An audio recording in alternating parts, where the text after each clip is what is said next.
Welcome to Not Just Ads, the show where B2B brands discover how creator-led content drives pipeline, builds trust, and grows long-term brand equity. Each episode, we speak with business leaders, founders, and creators who are defining their categories. I'm your host, Marcus Sherwin, and this is the creator economy for B2B.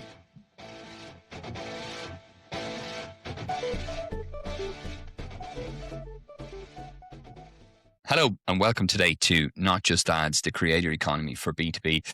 Today, I'm delighted to be joined by a very exciting guest who has 15 years in the B2B space across a number of regions and across a number of really exciting companies from HubSpot, Stripe, Zendesk, and now Airwallex. Prashanth has a wealth of experience in the space. I'm really looking forward to getting into conversation. Prashanth, thanks very much for joining us on the show. Thank you for inviting me. Love to be here and looking forward to talking to you. Great. So you've been at Airwallex now for a while, but you've also been at both HubSpot and Stripe at pivotal moments in their growth as well. What's a topic that you're really excited about now that you haven't really seen in B2B over the last few years? Sure. I've been in the B2B space for the last probably like 15 years across a bunch of companies that you mentioned.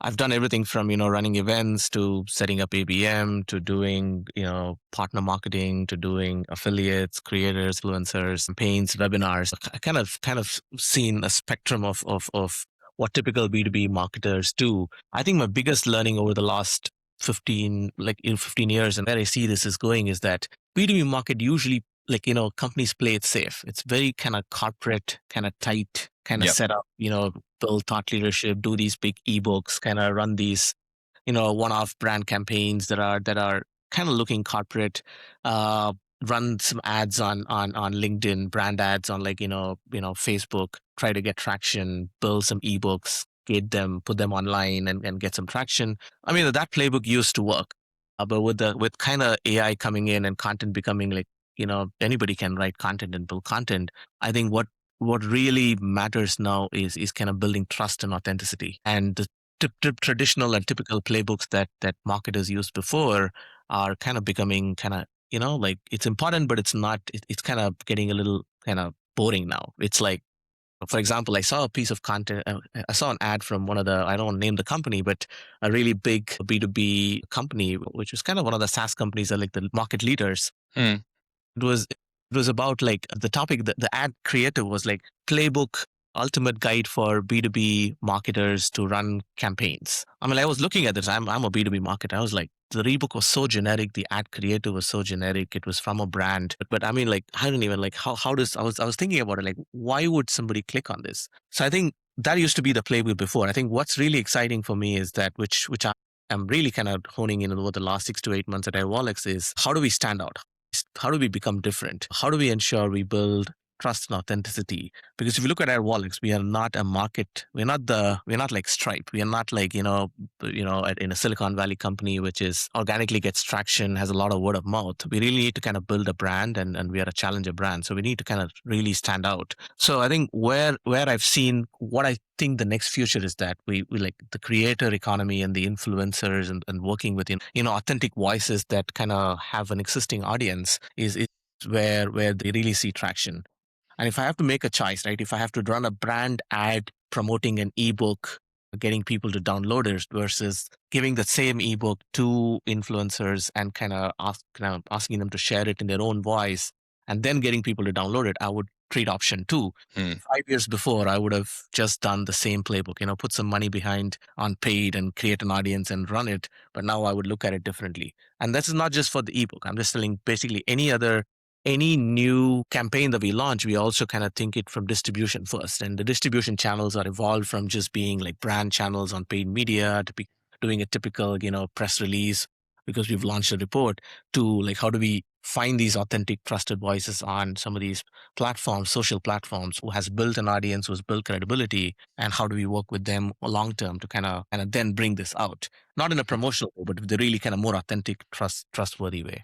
The space has definitely evolved. For me, in some senses, I kind of even see it as if you think about like 2012 and 2013, there was a big thing around when we went kind of like from the internet to mobile. And I got into tech. I was working in the gaming space initially for like a year and a half.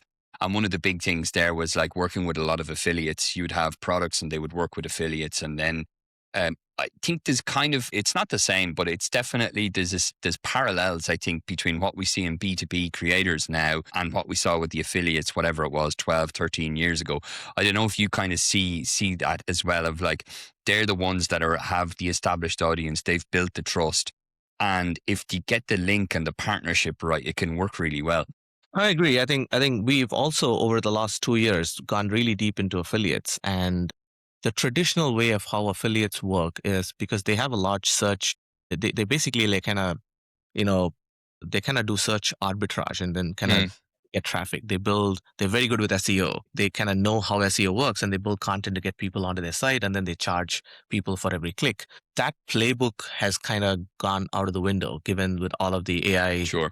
AI overviews taking over Google search. And, a lot of these publishers that are typically like, used to be getting traffic, they've lost like 40-50% of the traffic. I know some of the affiliates that we work with has lost like 90% of the traffic over the Wow. last year or so, with all of the new advancements with like how search has evolved with LLMs and AI overviews. So what all of these affiliates, what we've noticed is like most of these have gone and become like kind of, YouTube creators, influencers, and they're or like, going to these social channels and created a channel and starting to build an audience there. And that's one. And then they're also kind of starting to go and do these communities, like for example, building Facebook communities, building communities on other platforms like Reddit.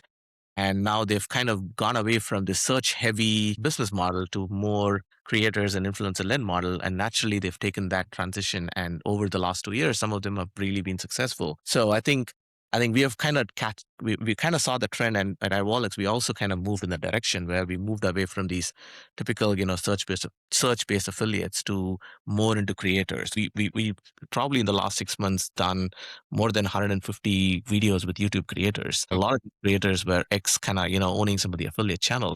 They're all now moving there. And that's kind of the new trend that I see. It's an interesting space because obviously those in that space, they have a wealth of knowledge in the affiliate space, and there is some crossover like what we were discussing as well.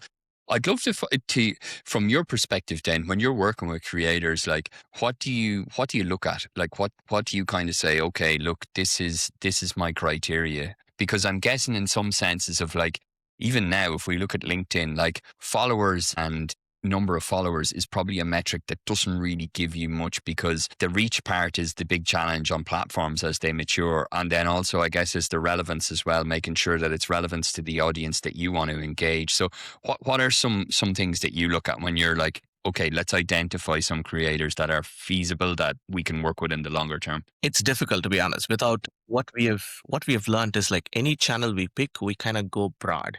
When I say we grow broad, for example, we picked YouTube as a channel and we decided to work with creators. Normally we would be kind of over engineering like who we should work with. We have a limited $10,000 budget, and we kind of then do very little and try to kind of say this channel doesn't work. That's not how it usually works with creators. Is like we need enough sizable budget, to kind of cast a wide net, because as you said, some of them will have followers, but their quality of content might like not be good. And if you just do one post with them or one video with them, again, like it's a hit or miss, and there could be a lot of, it could be a lot of nuances as to why that particular piece of, content or video didn't work. So what we did at Airwallex, and that's the playbook that we did, is that we kind of cast a wide net. We do like say, over the next 3 months, we're going to work with 100 creators on YouTube. It will be a mix of tier 1, tier 2, tier 3. And the way we tier it is based on obviously followers, looking at their content, their reach and everything. And then out of those 3 months, we will obviously gather data, and we will at least do one or like minimum of 2 videos with at least one creator to get, some solid insights. And we look at all of the data. We look at like the reach, we look at engagement rate, we look at like, obviously clicks on the link or any offer, signups for the offer. And then based on all of that, then we kind of see, okay, here are the 20 creators that we want to work long term based on the data, because it's very difficult to kind of then get it. If you just do my learning is we just go with a small budget with like 3 or 4 influencers and just do a one-off kind of campaign, it's not really going to work. So our recommendation is to go big, kind of cast a wide net, convince your leadership that we need enough budget to kind of test and then learn what works for your brand, what kind of messaging works. And then like once you figure out what works, work with that creator long term, convert them kind of into ambassadors rather than just like, working in a one-off relationship, Yep. kind of take it forward. So that's probably what my recommendation would be. And also I think the difference is that it's not a one size fits all. The other learning that I've had is that if you can't just like, just take the same strategy that you had for YouTube, same type of content, and then try to get it on other channels. I think we need a channel specific kind of approach to how we do it. I can go into details, but like that's realized as well. That's a really interesting point you make as well, because I think that's what you see people that are initially testing. They do a one-off with some creator. It might make a bit of a buzz, but then there's no real follow-up. There's no consistency. And then they kind of go, it didn't really get the results that we get. But from what you say, it's like you need to be consistent. You need to be kind of thinking longer term. Because the channel is not the problem. It's like the content, the messaging, and because it used to be like before, and I like 5 years before when we ran ads on LinkedIn and Facebook, people used to say like, oh, Facebook doesn't work. Oh, LinkedIn doesn't work. It's not the channel. It's like what you do there that matters. What type of content do you create? What kind of messaging works? What kind of content works? So unless you experiment and do a bulk of it, then kind of go double down on what works. You have a proper sample then as well. What do you see then, like for your typical customer, if you see that you're working with a creator and you're getting the initial kind of leading metrics, it's going in the right direction? What do you normally look at to kind of say like, look, this is, we see, apart from say the typical things of engagement and recall and those things, are there any other metrics that you look at to kind of say, okay, look, we're on the right track here? So this is the most difficult part with creator, like especially with B2B creator kind of campaigns. It's difficult to get bottom of the funnel measurement. Very difficult to get, like, for example, people to kind of get customers. Like, if you do like videos on YouTube or like get influencers on LinkedIn and X to kind of promote us, it's not like they just immediately start like kind of signing up to Airwallex and then becoming customers and start transacting, because a lot of this is top of the funnel. So I think what like I have kind of specifically told my team not to worry too much about, bottom of the funnel conversions, like, getting more customers. A lot of these channels and typically how B2B marketing works is that there are obviously like multiple touch points before a conversion happens. This could be one touch point, and it could be the case that 5% of people might convert on looking, but 95% people are kind of engaging with your brand. They're probably visiting your website. So I think the primary metrics for some of the bigger or the larger campaigns that we run. For example, we recently ran a campaign for our Series G announcement. We did another campaign where we kind of creatively launched a product. So any of the bigger campaign pushes, besides the typical, engagement metrics like views and kind of engagement percentage metrics, we look at like, hey, has your brand search, like, are more people coming to your website? We go to Google Search Console and figure out is there a spike in people searching for Airwallex from a particular region, depending on where we are targeting, right? Are more people searching for your brand? Is there direct traffic going up? And those are some leading indicators to kind of then see, like it's not just views and engagement. People are actually kind of searching for your brand on Google Search Console. So every time we run a campaign, I kind of look at that. I kind of look at our Google Search Console, like kind of every day during the campaign, see if there is a spike and what are people searching for about Airwallex. So I think that those are some leading indicators. The only way I've seen how people measure bottom of the funnel, which is like more signups, is to kind of, because it kind of like, if you look at how tracking works, right? Like some of these platforms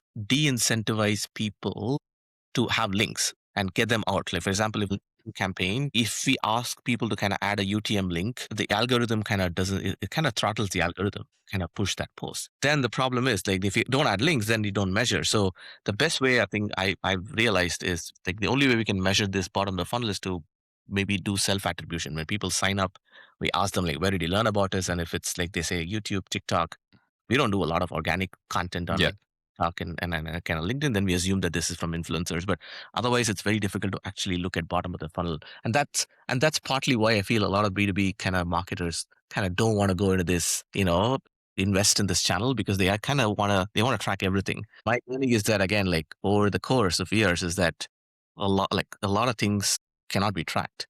I mean, we'll have some leading indicators, but not everything is bottom of the funnel and conversion level. It's so true as well, especially when you have like long sales cycles. It's difficult to be able to pinpoint exactly where it is. I spoke with Aisling Ramelan, who leads the creators and social at Salesforce a while ago. And one interesting thing that she was saying, like exactly what you say, is that it's difficult to track, but sometimes you can get these surprises. Like she was saying that they had some product that was in the market for months, and then they ran a creator campaign with someone that was relatively well known, but they got a phone call from this a sports league owner or something, and they were like, hey, can you do this XYZ at Salesforce? And she was like, we could do that. And he was like, okay, I didn't know that. And she said they had that message in with the brand like for maybe 6 months or more, but then when they saw it via this creator, and then I think they basically put them with the commercial team and it went through. But it was like just going from awareness to like even negotiation on a deal because of what a creator did. If you think about that logically, that probably wouldn't show up in an attribution model. So these kind of surprises happen. And I think when they hear that, that story travels fast then across the organization. But if you're thinking like with the traditional way of like, oh no, but it'll have to go through an attribution model, was that last judge or whatever it was, there's variables that are outside that like that are much more powerful that I think people kind of need to be okay with. I think good thing is I think that like it's also like it depends on the leadership at the company, right? Like if our CEO, I think our CEO really gets the importance of brands and kind of understands, top, middle of the funnel and conversion kind of funnels and like what kind of work and how to do things differently than measure everything. I think a lot of some of them don't. Yeah. I'm lucky because like Airwallex is investing a lot in brand, and you can see it's because of our leadership fundamentally believes and agrees with this philosophy that we should grow our brand, and not everything is kind of trackable. So I agree with you. Just one point on that actually, because Airwallex now is a challenger brand. Stripe were going to offer to acquire them, I believe, a few years ago. Airwallex turned them down and continued to grow. You mentioned they had Series G, correct? It was the last most recent round. So huge success story from Australia. What do you think as a marketer from when you moved from Stripe to Airwallex in terms of how you approach marketing, from what you can share? Is there any kind of key fundamentals differences from what you see with a challenger brand versus someone that's very well established in the space? Completely different. It's like, it kind of goes back as to why I moved to Airwallex. So because if you look, companies I work for, like Stripe, HubSpot, they are like all market leaders. They were the first in the category. They had good word of mouth traction. They obviously built their initial, trust with the customers. And like, as a marketer, I was like, if I'm there or not, it's not going to make a lot of difference. It's not like a marketing driven company. It's like it's like product led group. People love the product. Developers loved Stripe. They started sharing about Stripe in all of these forums, and they can organically they build the traction. So marketing kind of plays a role, but it's not a deal breaker for the company because they've kind of built an organic brand. And if they just can't brand, it's more like keeping the lights on. So, but I was like, for me, it was like, hey, it's great, but am I like really having a lot of impact at Stripe and at HubSpot? So Airwallex was like a challenger brand. Like when I joined, like our awareness levels and some of the in most of the markets we operate were very low. Like nobody knew Airwallex. So it was an interesting challenge, and I would say like Airwallex is definitely a product plus marketing led kind of growth. So marketing really plays a role. And we had to we had two options, right? Like one, we could do exactly how to play safe, like some of the bigger brands like Stripe does. It's like, typical kind of corporate, typical marketing, playing it very safe and kind of just keeping to the norm.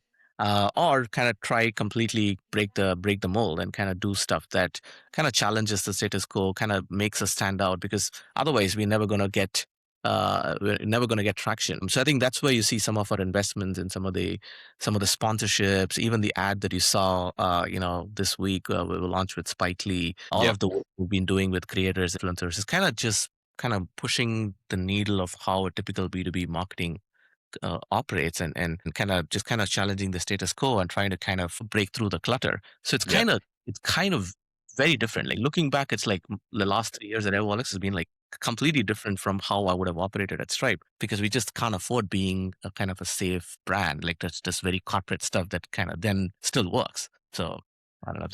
It's an interesting one because you mentioned there about Spike Lee, and there's a lot of contrast there, isn't there? Because you have Spike Lee, this really well-known American director, in a typical English pub, and people are talking about Arsenal. And then you have Thierry Henry is there, obviously an iconic Arsenal player. But I think the way it's done, it's a B2B ad, but it's just done very well with all these different characters that are there. And it kind of makes fun of the fact of like, okay, who knows Airwallex, and you have Spike Lee talking about it. So it really, I think, captures kind of what you're saying of like that thing of a challenger brand, but delivers it in a really, really high quality ad. It's we'll Yeah. leave a link on the show notes to it as well. Yeah. When Yeah. when you're looking then at like ABM, so you would have worked with ABM across all the different B2B companies from Zendesk, ADP initially, Zendesk, HubSpot, and I'm sure it's Stripe as well. If you are thinking about ABM now in Airwallex, then how would you look at that, like from a challenger brand perspective? I think ABM is a bit of a, again, like the definition is kind of all over the place. Like when I was at HubSpot as well, we were building an ABM module within the product. So I've been like, I kind of been typical ABM before used to be just running events, run roundtables, run some events, etc. And then it moved to more just advertising on LinkedIn, some brands, and that's called ABM. And then became these tools like Demandbase and Six Sense, were giving you intelligence on accounts, and then marketers used it to again run ads and then just flag it to sales and saying, hey, this account is showing intent, we should reach out, and that became ABM. But I think in the nutshell, like none of these were actually ABM. ABM is more like obviously like a program that you kind of co-build with sales, where sales leads the program and marketing supports it. But a lot of companies think ABM is like run by marketing with sales kind of just supporting it. So I think the way we look at it has to be a little bit different, that like this is a sales kind, because it's obviously upmarket and kind of going after the enterprise. Sales kind of drives the accounts that we want to go after. Sales drives the ideal customers that we want. And then marketing kind of plays the support role in kind of ensuring how do we get into these accounts? How do we build engagement with these accounts? That could be through ads, that could be through events, that could be through gifting programs, that could be through multiple channels. And then we can have these tools to track all of that stuff, But ultimately, I think the philosophy and kind of educating that it's a sales driven program where marketing is supporting it, and the marketing's job is to ensure we kind of get a foot into the door into these accounts that sales really wants to get into, and kind of handhold them through the funnel, because obviously these are big enterprise deals. Yeah. Just one-off ads or like one-off events is not going to make the cut. We have to consistently kind of hit them with kind of different kind of touch points. It's like running a Facebook ad before. Like you just don't do one ad and get one impression on, and then you just move on, right? You consistently kind of hit them to kind of get them to warm up and kind of get them there. So I think ABM is more like, how do we know the accounts we want to go into? We work very closely with sales and kind of ensure that we have a plan to get into these accounts, and then we identify what channels and how do we consistently kind of get them in front of our sales team or get our brand in front of them, and then obviously kind of track pipeline and all of that stuff. But I think fundamentally marketers need to kind of think like, they still kind of confused, because I see a lot of these companies still calling ABM as a marketing kind of engagement and just use tools, or like one is like an intent kind of, let's get intent on accounts, let's kind of pass it over to sales. It's probably not going to work. So I think at Airwallex as well, while majority of our customers are SME, we also are slowly kind of launching products like, we moved away from our typical, app, which helps people businesses move money from one place to another. So we've now launched online payments, which kind of directly competes with Stripe. We've launched spend management, which kind of directly competes with Ramp. We also have our embedded finance offerings, which kind of directly kind of targets, enterprise SaaS customers to kind of, embed financial services into their products. So I think as and when we move and launch more products, and we're also trying to go up market with where we are. So I think ABM plays a key role. So we approach it very differently. Our philosophy is a bit different. Again, we're still early in the journey, but again, I think what the foundations are important. It's interesting, isn't it? Because you mentioned there about some of the providers on ABM, and I think they've kind of driven the narrative of like, this is what ABM is, but it's basically, they're saying that because it aligns with the product or the tool that they're selling for ABM. But when you actually put that into practice and you talk to people that are in the space, that are in B2B, it's like, okay, that's a tool, and that tool might work to some extent, but the cycle of the deal and how it actually works is different in every company. So just relying on the metric that the tool is suggesting is not necessarily like an accurate way to look to see if it's effective or not. If I truly believe whatever these tools tells me as like the attribution, I would be the best performing employee at Airwallex. count everything as touch. Like even if the ad impression, if the accounts get an ad impression or the click, they count it as eventually convert. They say it's like, hey, ABM did this, and then the tool kind of counts it as part of their influence metric. I mean, like I get your point. I think the tool is just an enabler, but I think a lot of companies, like I think the people and kind of having a strong alignment with sales and letting sales drive it with marketing supporting it is probably what makes or breaks this. I heard of an interesting one. I spoke with the global head of B2B at HP, and they were talking about and I know we talked about this off air as well, about one thing that he mentioned about how they now look at the deal that they have with Ferrari and with Real Madrid for ABM. One part is the brand, and they measure that, and there's obviously like kind of a lot of standards in terms of how you can measure the exposure of the brand on match days and the amount of people it reaches and so on. But for ABM specifically, what they do is they have a list of accounts that they want to work with. And then when the RFP comes, you obviously can't kind of like speed up the process of an RFP. It comes when it comes and so on. But they'll see what's on the RFP, and then they will invite the guest in. It's obviously all compliant and everything for either to an event at Ferrari or an event at at Real Madrid. And they will say, okay, look, we see that have this on your RFP, but we also have these number of different tools that we use, and you can see them in action here, because Ferrari, and as companies, not just as like either the car itself, but as the company behind it, and Real Madrid as the company as well, they will show them, okay, these are the type of technology that we use.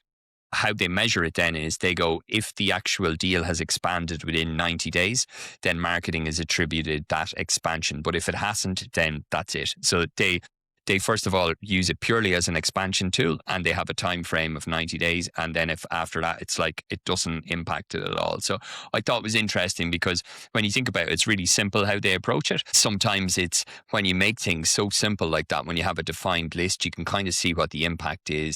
We do the same playbook here, because with our Formula One, the reason I think our brand team can probably talk more, and our VP of marketing can talk more about it. I think one of the reasons we kind of chose McLaren as one of our sponsorships is that it gets access to all of the races and insanity, Paddock, getting, I think, and then kind of making it into an in-person experience, and like almost like a money can't buy experience, because of your top account, you want to give them an experience that they can't forget. Definitely. Not easy to obviously get a Paddock pass, or like, Formula One, get a nice seat at a Formula One event.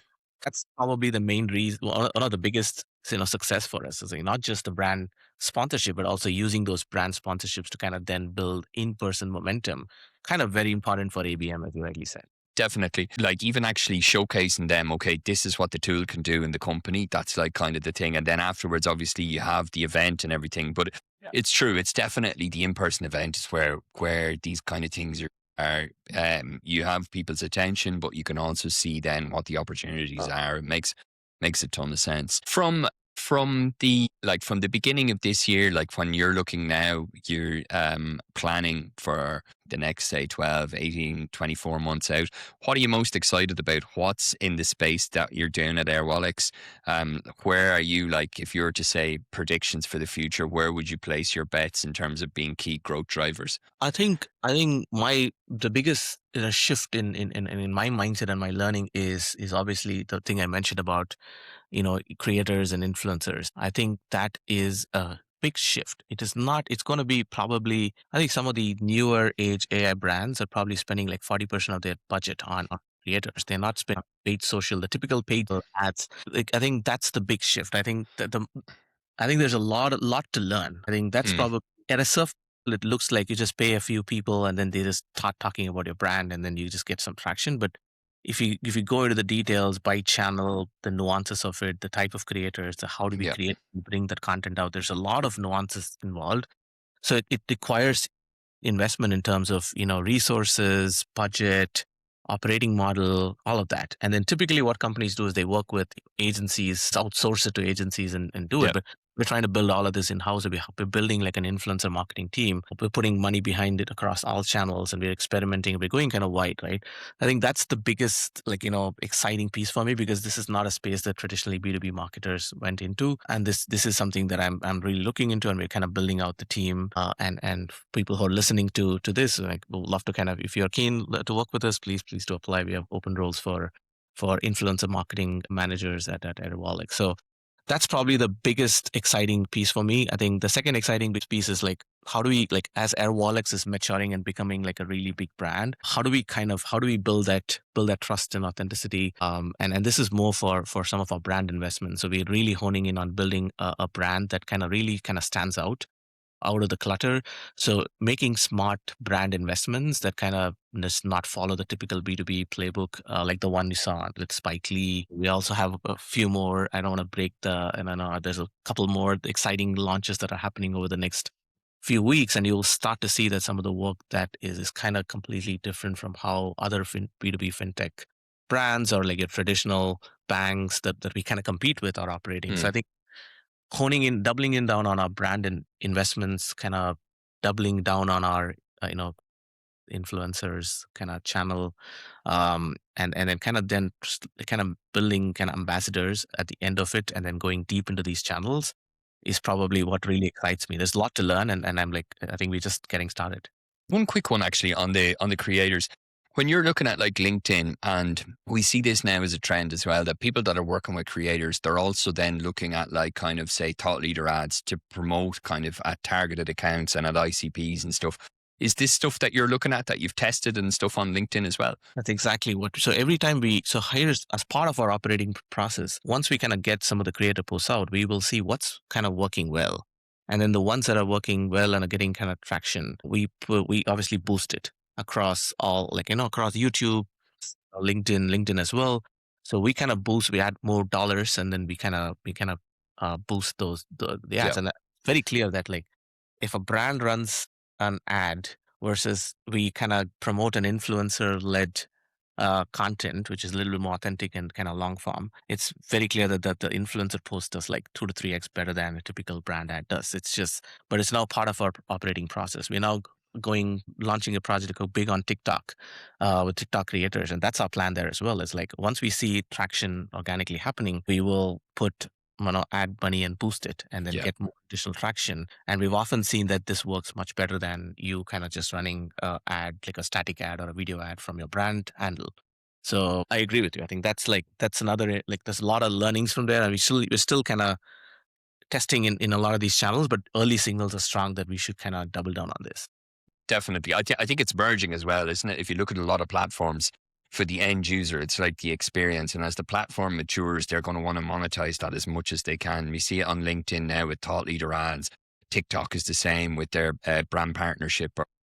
When I was in TikTok a couple of years ago, it was I can't remember the name they had, but it was basically they would have like these brand lift challenge, I think it was, or I can't remember, but it looked like a pure organic ad, but it was actually, there was paid amplification behind it as well. They call it like Spark ads, where we just put some additional dollars behind upcoming posts. It looks like, obviously it will look sponsored, it will that these are sponsored, but we know that this content works. We've tested it out, and now we know it works. So we then put more money behind it. But that gives us advantage because we have a lot of data. We know posts are working. We know what creators are kind of getting us the reach, and then we kind of then put some paid dollars behind it to kind of get more out of them.